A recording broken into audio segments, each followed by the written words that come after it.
All right. Well, thank you for being here. Thanks for having me. Of course. So, I just wanted to get started by getting your background in the music industry, how you grew up, when you started going to shows, who you listened to. I'd love to hear all about it. Hmm. Well, yeah, I mean, my journey with music starts like as soon as can start like talking, you know. My mom always said that I was singing before I was talking, so I obviously always had an interest. And yeah, I just kind of grew up with a lot of music in the house even though no one was like actually a musician, you know? I did. So like my dad loved like his rock bands and my mom loved her like country girls, but they both shared a love for pop music. And so I think that like that all kind of bleeds into like the DNA of myself where like I feel like somewhere deep down I'm like a bit of a rocker girl and somewhere deep down I'm a bit of a country girl too, but it's just like but I'm a pop girl first and foremost. And yeah, I it kind of like I never like decided to do music at any point in my life. It just like kept presenting itself to me. So I just kept identifying with it. So yeah, it led me to be like in musicals and I would start getting really good roles. And then eventually I was like, I really want to do music because I am so inspired by like songwriters like, Shania Twain or like Taylor Swift.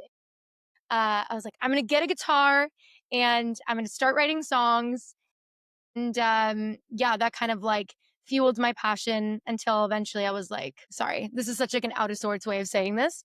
But I ended up going to musical theater school and like because that was the only way I knew how to pursue music outside of like, you know, post secondary school.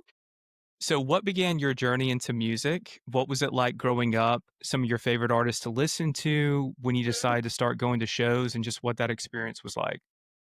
Yeah, I would say that like from a young age, I was always so invested in music and like it just kind of like was something that I kept being drawn towards. I never had to make the decision to be a musician. I just felt like all the opportunities just kind of like kept coming to me of like, I'm going to be in a musical now. I'm going to get a guitar and write songs like Taylor Swift. So yeah, I feel like it just kept being a part of my identity without me ever having to choose it. And yeah, you said, what's your first concert? My first concert was, or like you were asking about shows. My first concert was like High School Musical, the concert, Wow. which is crazy and such a random thing. But then my second concert was Britney Spears. So I feel like that's like, a more representation of some stuff that I loved, back then. Uh, but yeah, I know. And then I got really involved with musical theater throughout my whole like high school. And then when it was time to go to college, I didn't like know how to pursue music, so I just ended up going to school for musical theater. And then I realized that like musical theater just like wasn't really my love and I was only doing musical theater because I loved to perform and I loved, that whole aspect of it. So I remember I graduated with like a agent and I had my very first um like contract post school and I thought I was going to be really happy, like being on this little show. And I was so miserable. And the only time that I was happy was when I was like on my guitar writing songs because I brought my guitar on the show run with me. And it made me realize that, like, if this whole situation was pretty much the same, except it was for my original music, like, would I be happy or would I be happier? And the answer was so blatantly yes that after I finished that contract, I called my agent and I quit musical theater. And then I fully dived into being a songwriter and artist. Epic. Okay. So let me ask you, because you mentioned Britney Spears, and obviously there's this iconography attached to the 2000s. Would you say that that resonates with you? I mean, for me, it does, just because I think those were like my formative years. But Yes. what is it about that era in particular, late 90s and 2000s? Would you say? Ooh, it has such a place in my heart for so many reasons. I mean, first of all, it was shaping like my brain chemistry. I feel like at that time, um, you know, I was so, when you're young, you're just a sponge. So I feel like you're kind of taking it in and you just end up like internalizing it and now when you hear I think the reason why like the early 2000s and like the 90s are also just like coming back in a big way even with myself and my own art is because like we're in a time right now where like things are so hard and I feel like we need like our kind of like comfort our little different soothing mechanisms, and to feel young, like to feel like a kid again when like your biggest worry was like getting home before the sun went down, like that that is something that is like this unspoken comfort that happens when you listen to Britney, or when you listen to like Backstreet Boys, or you listen to like Sheryl Crow, or whatever was happening, in that time. And so I feel like music is shifting in that way. And even I feel like I'm shifting into continuing to dive into my like roots of it all, because I feel like it's needed now more than ever, like the sense of like comfort, because like, oh my God, like I'm so stressed out all the time. Does that make sense? I completely understand. I do. Everyone needs it. I think you're right. It is kind of like a regression to childhood Yeah. when things were simply easier. But yeah, that Yeah. time period is so iconic. Yeah. You know, just to dive right into Netflix's building the band, Yeah. just to kind of segue, like a hard segue. Speaking to chemistry in the dark, the show pairs artists sight Mhm. unseen. Yeah. And what would you say is the single moment in that blind booth process when you knew, okay, this is my band? Mm. I honestly like when I was in the chair listening to everyone, I had a vision of what I wanted. And Mhm. my vision was I wanted to do more of like an alts thing. I was like, okay, maybe I want to do something like kind of like Fleetwood Mac, because that was a huge inspo growing up as well. Stuff. So yeah, or like Boy Genius or something of that nature. So I'm sitting there and I'm listening, and like I'm hearing people that I'm like, okay, this could maybe be the vision. And then I start to like, you get to have a bit of conversations, but you don't get to talk with everyone, unfortunately. So I Mhm. didn't really get to like really have my dream band, or like get my dream band. The only band that like was really a potential for me that I could like, be a part of in the competition was, first of all, some of the best singers in the entire competition. So I was like really honored to be like, considered, and like considered to be in their band. But they were more like R&B typey, and I really love R&B music as well, but I was just like, this isn't what my vision is, and this isn't what I came here wanting to do. And I don't want to go on this show and be someone that I'm not, because I think that's confusing for myself, because I really do feel like being on the show, if I was going to be in a band, like I would fully commit with my whole heart. And Absolutely. I don't want to have to commit to something that I feel like is going to be a departure from my artist project, and a departure from like what I've built so far. That makes perfect sense. And, speaking to something else, regarding that, Liam Payne's mentorship is now part of his final legacy Mhm. within this show. What was the most memorable bit of advice he gave to you on or off camera? Unfortunately, I didn't get any time with Liam personally, Mhm. but I was a big One Direction fan, and him being a part of the show is like so special. And also like it's like so poetic that he, was a part of one of the most like influential boy bands of all time. And now his legacy and his last work is that he got to inspire a whole new generation of bands. Like Mm. that's so special. And as a fan, like that gives me like a lot of like comfort, and also like makes me really sad too, because it's like, but like sad in a beautiful way. Of course. No, that makes perfect sense. And the series itself rocketed into Netflix's top 6 last week. So, how did you feel with that spike of new listenership or followers in real time? What was that experience like? It was cool. It was nice to like feel like people were actually listening and watching, because as a indie artist, it just feels like sometimes you're just doing everything into a void. So it was nice to like finally feel like a little bit that people were, looking to my page and supporting me. And I have had some really nice comments, and people tell me that I'm their favorite. And like, I can't express how grateful I am for these new eyes on me, and the people that are now going to listen to my music, because this is all I ever want to do. So like, I Mhm. can't express like how incredible it's been to have that uptick of followers and new fans and new eyes on me. Of course. And with television, the edits can't show everything. So, what nuance would you say about your musicianship or just your personality didn't make the cut on the show, if anything at all?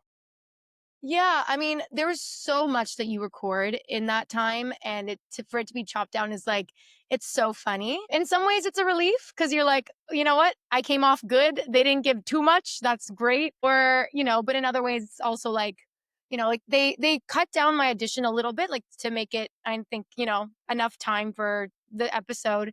And so I wish they showed the whole audition, but I do want to post like my full audition online, because I really kind of mapped out different parts, and um, I was really proud of it. Other than that, I also like had a couple other conversations with other people that I would have loved to have watched back. But yeah, I think the nuances, I think I was learning a very important lesson while I was on the show, and I feel like I had a couple break they didn't broadcast, which is totally great and fine because I don't need to watch myself process things on TV.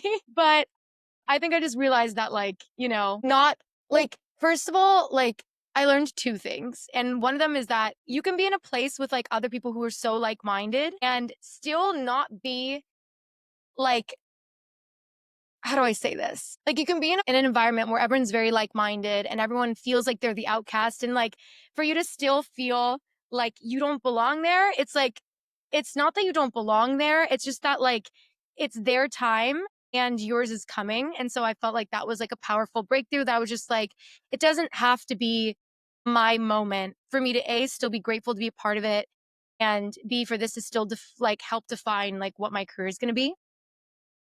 And then, the other, like, thing that I felt was, like, important is, just, like, relinquishing control. Mm.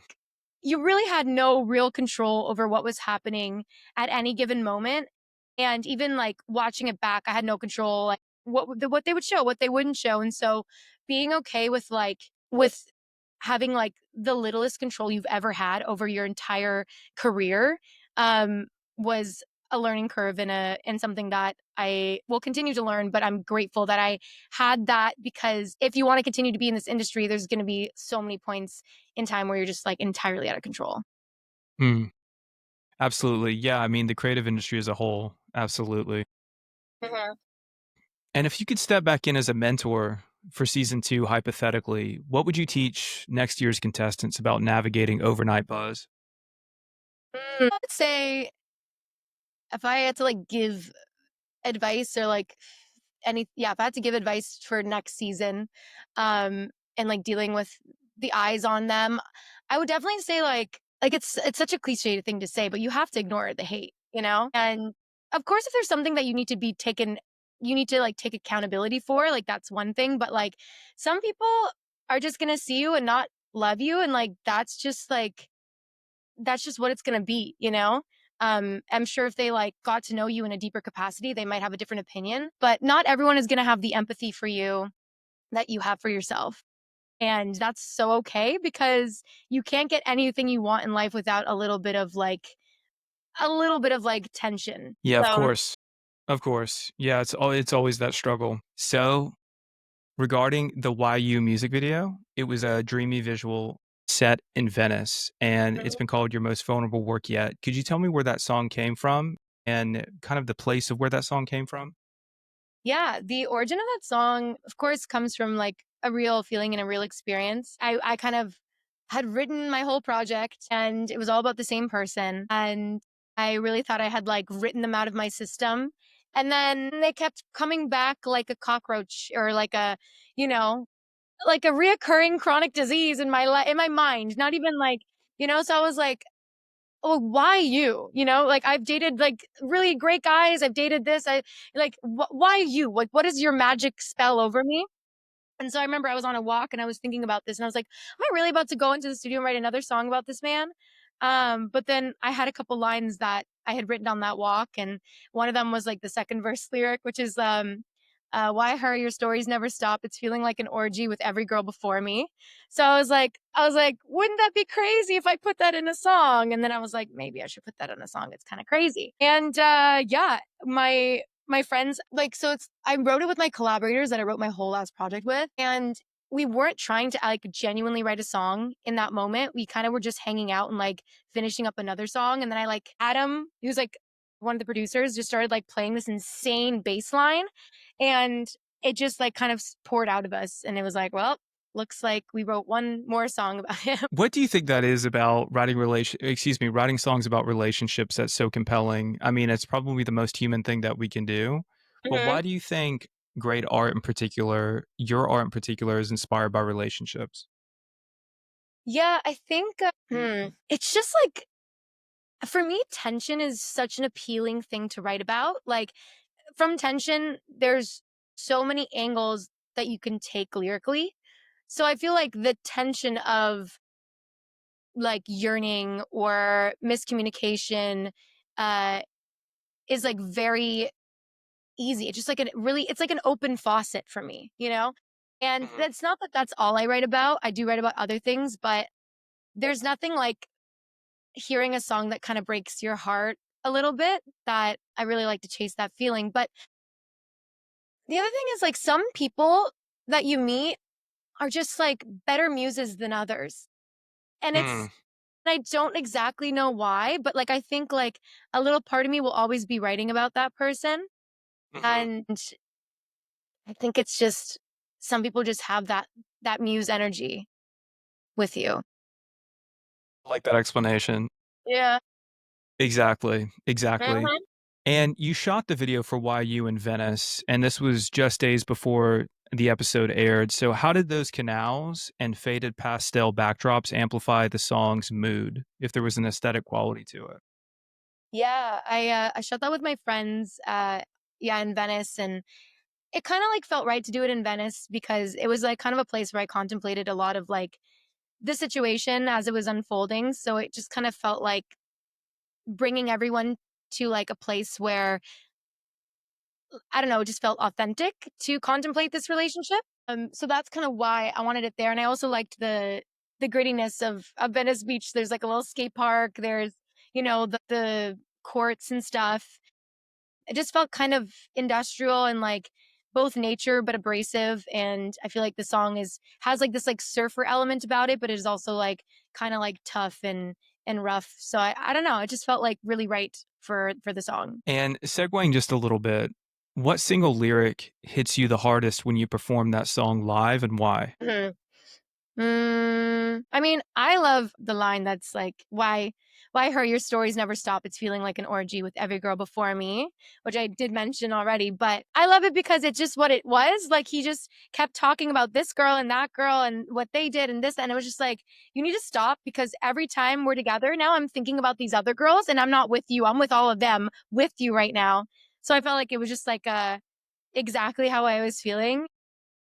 Um, so I really love that line. And then the bridge also just like it's kind of this like acceptance of perhaps enjoying a little bit of a letdown. So like I love that it's like, you know, years down the road you'll visit me in my intrusive thoughts because I love a letdown. And it's kind of how I'm saying like he'll probably always be a little bit of a muse. Like it'll always kind of like probably come back to me in some capacity as a thought, you know? Absolutely. So after releasing a song like that, something so personal, do you think going forward your songwriting filter has changed? If at all, do you think that vulnerability will just open up new doors for you to write about those things? Yeah, totally. The other thing is like I've always been vulnerable, but I think what makes that song more vulnerable is that like it's just like sorry, not me touching my eye. But I think that that song is more vulnerable because it's saying things that like afraid of people to hear, I guess, in the sense of like I feel like my whole life I grew up wanting to be like a good daughter and a good friend and a good person. And so like saying a line like that is more aggressive, like orgy or whatever, like that feels really vulnerable because it kind of like exposes that I too have like, you know, like I don't know, it just like kind of is exposing a part that I felt like I had to repress or I had to like pretend didn't exist to be the good daughter, the good friend, or the good girl kind of thing. So that's why I feel like it's a little bit extra vulnerable because like I'm not afraid to say what's on my mind and I'm not afraid to story tell with the bitter honest truth, but sometimes I was afraid to be misunderstood. Mhm. And I think the biggest vulnerability, or like like the most vulnerable thing you could do is be misunderstood. And so I feel like That's true. yeah. So I feel like that's kind of now after that song, that has opened the doors to be like, well, let's just be misunderstood a little bit. If I do my best to just like let out what my perspective is and it's not met with the way that I intended it, then that doesn't really matter if it resonates with that person because it's my story. That's a perfect way of putting it. Yeah. So let's talk about the future. Let's talk about the next 6 months. What could you tell us in terms of an EP, collaborations, tour dates? I would love to hear more about the future. Totally. Well, I am getting ready for my next single to come out, which I'm so excited about. This is like definitely diving into the nostalgia of it all. I kind of touched on nostalgia in my last project, and I just really feel like this next project is diving deeper into the nostalgia and also diving deeper into being misunderstood. And so this next one is kind of, I don't know, maybe my next favorite one because it's another big risk and quite vulnerable. But it's not about relationship, which is exciting. It's actually about how I don't know if I should like explain this yet, but I might. But I kind of had like this like crazy um phone call with this like manager, like this big time manager. And he was like doing that thing where like he was kind of like nagging me, but like as an artist. And is it negging? Negging. He was negging me, like as an artist, being like talking me down. And it was like nobody's watching, like nobody like cares about you. Like you don't have enough numbers, da da da da, and just like kind of like really beating me down. And then at the end was like, yeah, so like my services are like this much a month. And I was like, what, bro? Like that's crazy. And I remember being so angry after that phone call. I went into this session and I was like, you know what? Like, if nobody's watching, then like I'm gonna full send it and do whatever I want then. So my next single kind of like tackles that feeling of like embracing the unknown. And yeah, I'm really excited about it. And then post single, there is a project in the works. No official dates in mind that I can share, but it's gonna be, yeah, I'm really excited about it. That's all. So that brings us to our final question. So do you in the future have any dream collaborations? I do. Really Yeah. do. I do, but it's like I want like it's not like I'm like gonna say like the biggest artists because of course I want to work with them. I think they're really incredible. Like I would love to. More than anything, I would love to do a song with like freaking, Chapel Roan or Sabrina Carpenter. We all want that, right? But I've been so invested in the careers and projects of the band After and Eli and who else? Oh, there's this other girl that I found on like TikTok the other day, Hannah Geller. These are like indie artists, like that. I don't even know that you would know who they are, but they're like all kind of doing this like revival of like the Y2K and like 90s thing that I'm also doing. And I just like want to work with them so bad because I think we could just take over the world together. So you can find me in their DMs begging and pleading for them to say hi back because I think we would make some good art together. Amazing, amazing. Well, it's been an absolute pleasure talking to you, and I really appreciate you taking the time today, to share with me and the audience, everything you have going on. So, thank you so much again, and I'm really excited that this is your first podcast. I'm truly honored. This was so fun. Thank you so much for having me Of course. and enjoy